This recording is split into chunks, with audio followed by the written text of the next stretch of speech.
Unlike other Latin American nations, Chile has, or had, a reputation as being a stable stretch of land in a sea of chaos.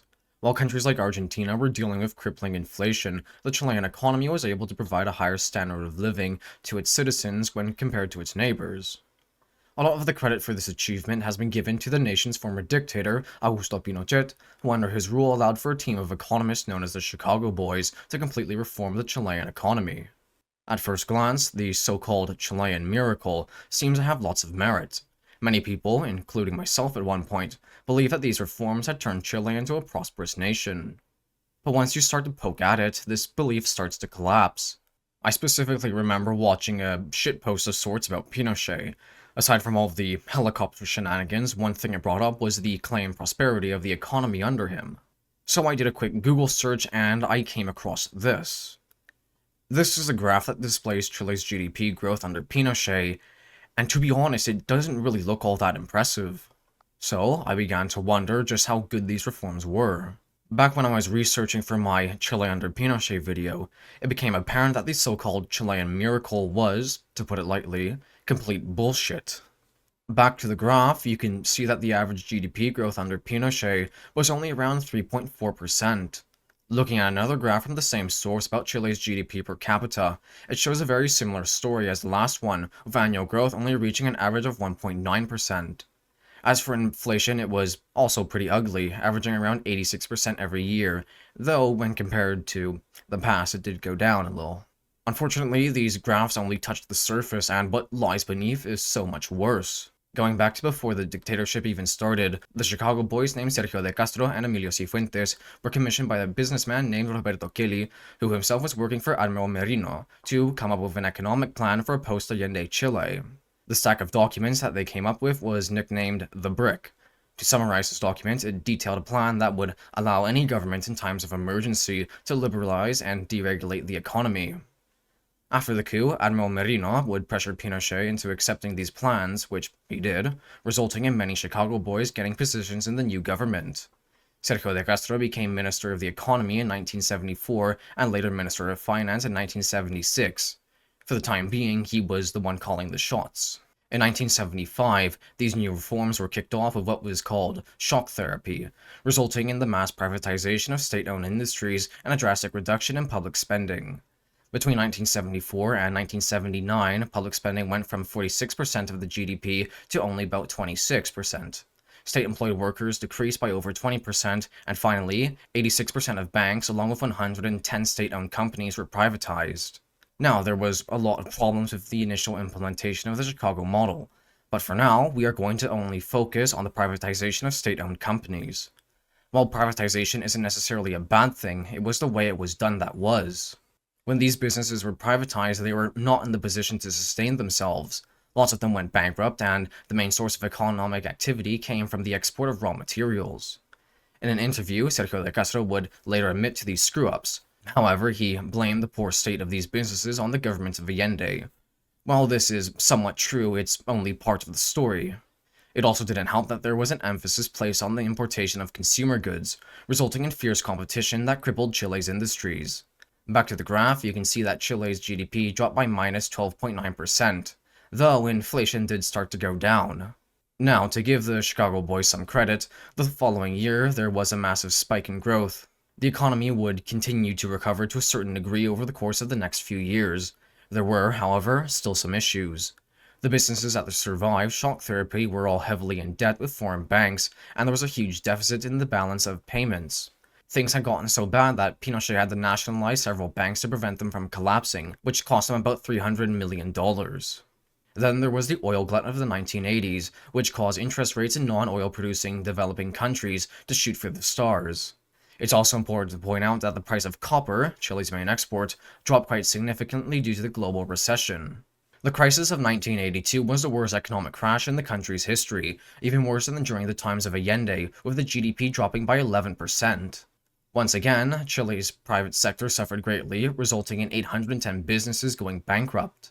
With so many companies being short on cash or just simply vanishing, Chile's national industry retracted by a whopping 20%. Sergio de Castro was promptly fired by Pinochet and replaced with Hernán Vichy as Minister of Finance. While the crisis of 1982 was unavoidable due to the global factors that contributed to it, it wouldn't have been as bad had the Chilean economy not been waist-deep in debt. Throughout the rest of the 1980s, the Chilean economy would slowly recover. In 1989, which was Pinochet's last full year in power, the country's GDP grew by 9.9% that year. Granted, this growth didn't magically resolve all of Chile's other issues. For being one of the most liberal economies in the world, Pinochet's Chile really didn't receive much investment. At the start of the decade, which was arguably the height of Pinochet's regime, investment only accounted for 15% of the GDP, which is lower than it had been in the 1970s. By the end of the regime, investment only averaged around 16% of the GDP, which was lower than it was in the past 2 decades. Ricardo French-David, a Chilean economist who studied at the University of Chicago, says that this was because people prefer to just buy privatized businesses and to create new ones. Another possible factor is that authoritarian regimes like Pinochet's tend to get a lot of bad press. Doing business with them can be damaging towards a company's image. Unless it's China, of course. If you think all of this is bad enough, it's about to get a lot worse because we haven't even talked about the social consequences of the Chicago model.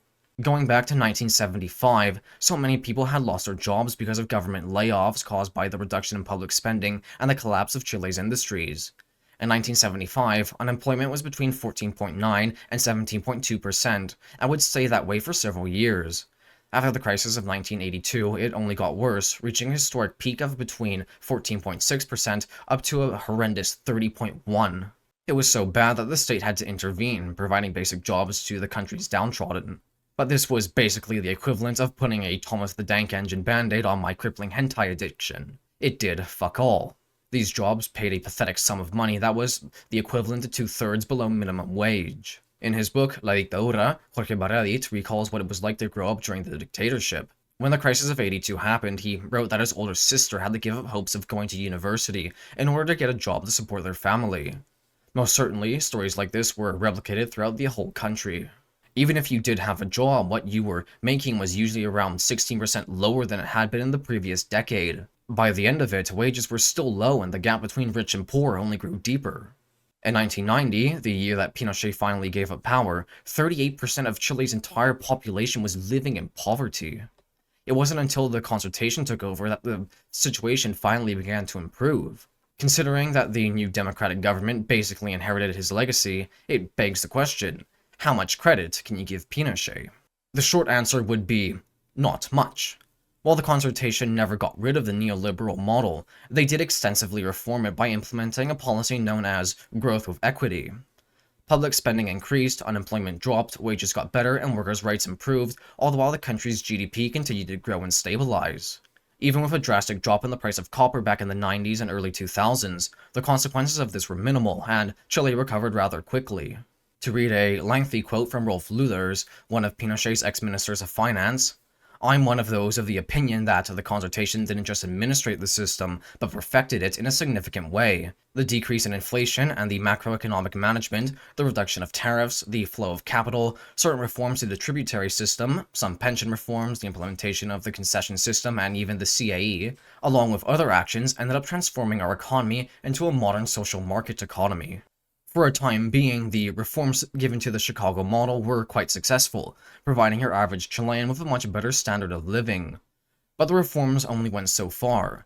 Coming into the 2000s, growth had started to slow down. Worst of all, poverty still remained an issue, demonstrating that economic growth in of itself was not enough to solve Chile's social issues.